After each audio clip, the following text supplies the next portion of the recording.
মিয়া তো ভালো, হ্যাঁ। মাশাআল্লাহ, মাশাআল্লাহ। সুন্দর চেহারা, সুন্দর চেহারা। বিদেশি ডলার আছে, বুঝো নাই, বিদেশি ডলার। হ্যাঁ। এখন মনে কর তোমার ডলারের উপরে শুয়ে থাকবে, ঘুমাবে, ঘরে গাড়ি নিয়ে ঘুরবে, আচ্ছা ঠিক আছে, মেলা কিছু। তাহলে মেয়ে সম্পর্কে তোর বিস্তারিত তো মিয়ার মনে করো সমস্যা নাই, সমস্যা কি একটা মামা, ওই মনে করো যে ওই 7 বছরের একটা ছাওয়াল আছে আর কি। All my friends are toxic, all ambitionless, so rude and কি হলো মামা? তাই? না না মামা, এরকম মেয়ে হবে না। এ মামা ডলার, ডলার থাক, আমি চাই একটা সুন্দর মেয়ে। এ মামা সুন্দরই তো। ওই মেয়ের কোনো ডলার মালার দরকার নাই, আমি ওই মেয়ে রাজরানি করে রাখবো তো। আমার টাকার দরকার নাই, আমার ডলারের দরকার নাই।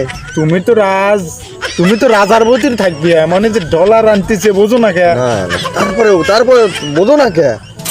আচ্ছা তোমার কথা আমি বুঝতে পারিছি, তাহলে বিষয়টা মনে করো যেমন আবার একটু খরচা লাগে।